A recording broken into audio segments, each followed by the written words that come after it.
Hi there, welcome back to my YouTube channel, Watched by Ashley, where we take a look at some of the new releases for the big streaming platforms and discuss whether or not they're worth the watch. Today we're going to be taking a look at the Triangle of Sadness. So the Triangle of Sadness is not a place or state of mind, it's actually between your eyebrows when you frown. It's kind of like that wrinkle that you kind of make there. So that was a very interesting title for this film.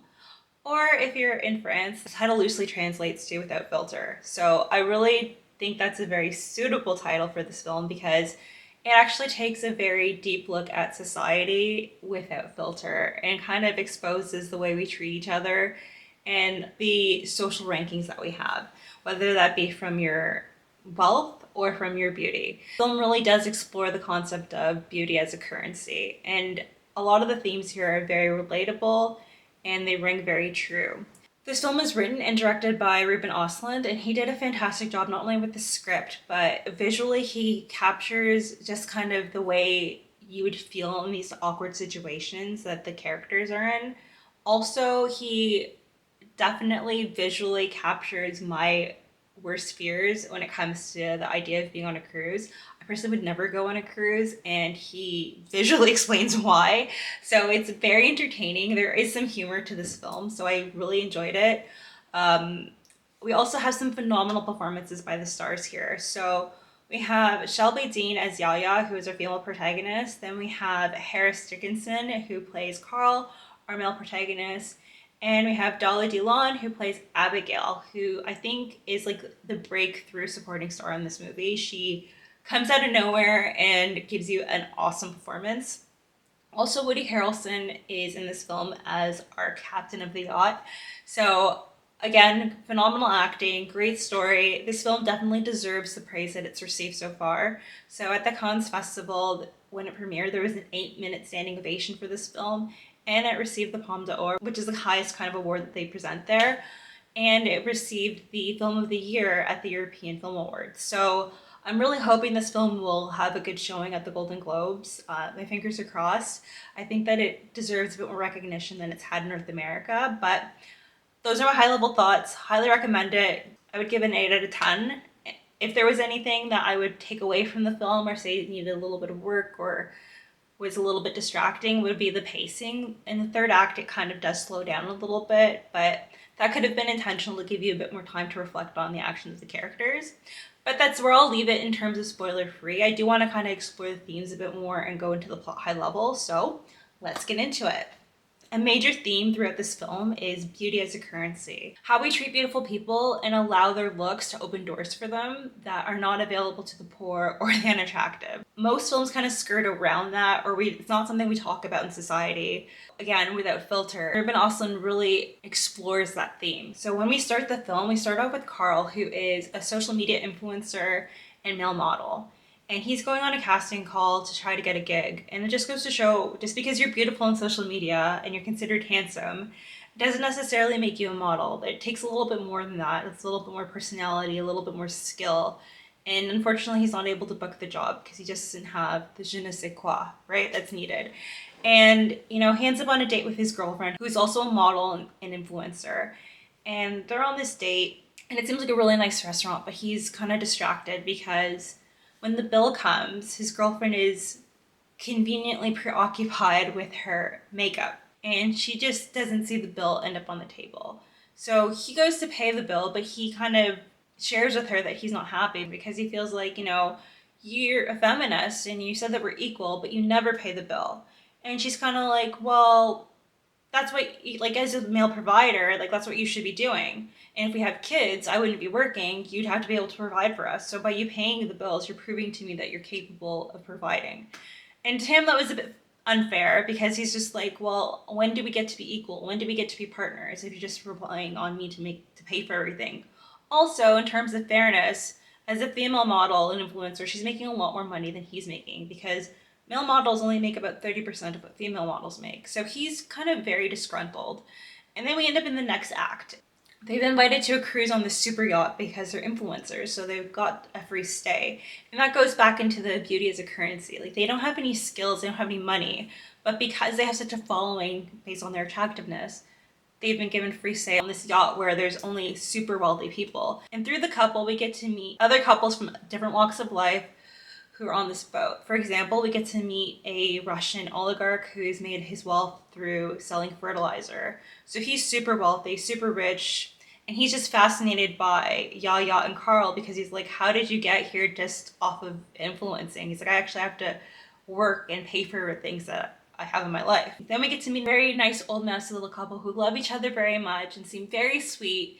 But then you get to find out that they made their wealth by selling weapons for wars. They talk about grenades without any emotion, right? They just think it's business as usual. It's just interesting to see that kind of dynamic because they're so out of touch with the regular person. Then we get to meet the crew who are actually working on the yacht. And it's kind of like a White Lotus moment because you have the hostess who's like the manager of the service team, and she's just like, whatever their guest wants, we have to make their dreams come true. We get to see this abuse of the staff because there's one older lady who kind of guilts this female server into going to the jacuzzi because she's like, this is what I want. If you want to make me happy, you have to go in the water. And then it just escalates from there because then she's like, you know what? I want everyone in the water. I want the whole crew and staff in the water. The manager's kind of frustrated with the request because she's like, if we do that, that's going to throw everything off in terms of the schedule. And she goes to the captain to get help, and the captain's played by Harrelson, who is just getting drunk in his room and not helping anybody with anything. He doesn't want to see anyone. No one's seen the captain throughout this whole voyage so far, and he's not giving her support. And she has to give in to the request from the guests, and all the staff and crew end up going on the water slide, which sends everything back in terms of schedule. And there was a warning from the head chef. He said, like, if we get off schedule, the food will go bad because half an hour of the seafood being out, I can't guarantee it's going to be good. So at dinner time, the yacht's actually going through some very turbulent water, and of course everyone's being served their meals, and some people are having very bad reactions to the food because of the delay. And we get a very graphic visual of people getting seasick and having food poisoning and having the food come out of both ends. And you can tell that the director has a very sick sense of humor because he pairs the visuals with some very aggressive rock music. And it's amusing but also cringy because you're like, oh my gosh, what would I do if I was in that situation?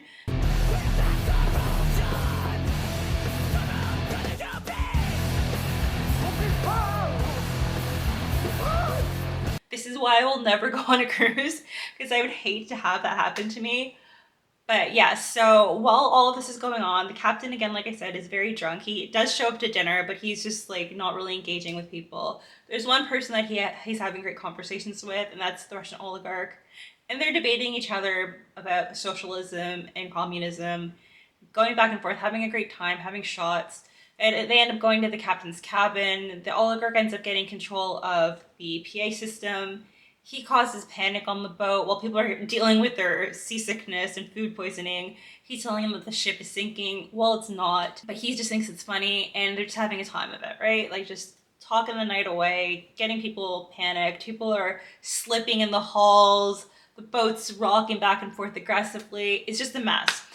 And while all this is happening, you have a staff of immigrants who are the cleaners, and they're working diligently to get everything kind of back to normal the way it was before all this mess happened. And that really depicts to you, like, the super rich and the wealthy, they get to have these great experiences, enjoying the time of their life, but they never have to worry about the consequences or cleaning up their mess because there's always someone to do it for them. And so you have these Filipinas working really hard, cleaning, and you think that things are going to settle down and the next day we're just going to address everything and we're going to have a calm, fresh start to the day, right? Wrong.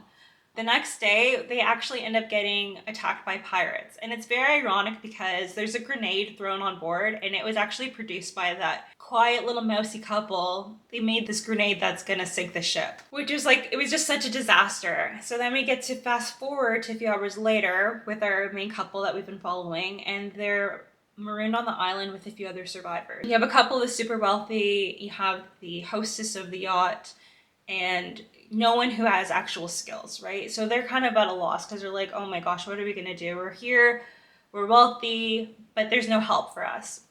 Luckily for them, the toilet manager of the yacht also ended up marooned on the island with them, and she's very capable. Abigail is a very tough Filipina who knows how to get stuff done. So she knows how to make a fire, she knows how to fish, she knows what to do to survive in the situation. Her boss, Paula, starts telling her what to do. She's like, okay, well, you cook the food. We're going to distribute the food like this. Everyone's going to get an equal share. But then Abigail's like, no, I did all the hunting and I cooked the food. So I'm going to distribute the food the way I see fit. She kind of puts her old boss in her place. She checks her and she's like, here, I'm the captain because I get everything done. I'm going to be treated with respect. So then you get to see this paradigm shift in the power, and you see that Abigail now holds the cards. She has power over the people who treated her terribly. And it's not that she's unfair, but she's definitely staying her ground, and she's making sure she gets what she's entitled to. And so this is a shock to, of course, super rich oligarch, because he's like, wow, okay, like he's basically trying to barter with her in terms of resources and things that he can get. Like he gives her his Rolex so he could spend a night in her shelter. And it's just very interesting because she's definitely feeling like a god here because she's never had this power before. With Carl and Yaya, things are rocky between them because, again, they don't have any skills to actually provide or fend for themselves, and they end up indebted to Abigail. And Abigail starts to request to have some one-on-one time with Carl. And this is the first time that Yaya's kind of had this conflict because she's always been the beautiful, desired one, and Carl's always been insecure. And now it's kind of switched over. So Yaya's like, okay, well, if Abigail wants to spend time with you, just don't do anything sexual. Because in exchange, they've been getting extra food. And of course, when it starts off, Carl's like, no, I'll just like give her a back rub. Everything's going to be fine. And as time progresses, Carl ends up in a weird relationship with Abigail where he prefers Abigail over Yaya and is thinking about leaving Yaya for Abigail. And it's just very strange. If the circumstances were different, that would not be the case. It's just because he's in a survival mode. And, Yaya is kind of at a loss. She's very frustrated. She doesn't really have any control in the situation. So one day she decides that she wants to explore the island. And Abigail says that she'll go with her. She's like, I don't want you to go by yourself. I don't want anything to happen to you. So as they're exploring the island, they end up finding out that they're not on a remote island. They're actually on an island that has a resort, but they were on like the abandoned side that no one was there. So Yaya's very excited and she's like, you know what, Abigail, like this is so great. Like when we get back, I'll help you. You can become my assistant. And she kind of says it in this tone that's like she's going to go back to normal and Abigail's just going to go back to being a servant. And it's very interesting because in this moment, Abigail's left with a decision. Like she can continue this farce where she has the power, or she can go back to being a toilet manager. So you can see kind of the dilemma that she's given there. And I really like the way they did this here because it makes you wonder, like if you were given the opportunity or if you were in that situation, what would you do? And it's left open-ended because you don't know if Abigail ended up killing Yaya to preserve her fantasy. So again, I really like that. It was really creative. I enjoyed the film a lot. I think it deserves all the praise it's received. But those are my thoughts in regards to The Triangle of Sadness. Please let me know if you've seen it. Did you enjoy the film? What were your thoughts? Do you like cruises? What's so great about a cruise? Let me know because, like I said, I've never gone on a cruise. I don't understand the appeal of them. But yeah, that's all I have for you today. So thank you so much for watching. If you like the content here, please give me a like and subscribe. And I will see you next time. Take care. Bye.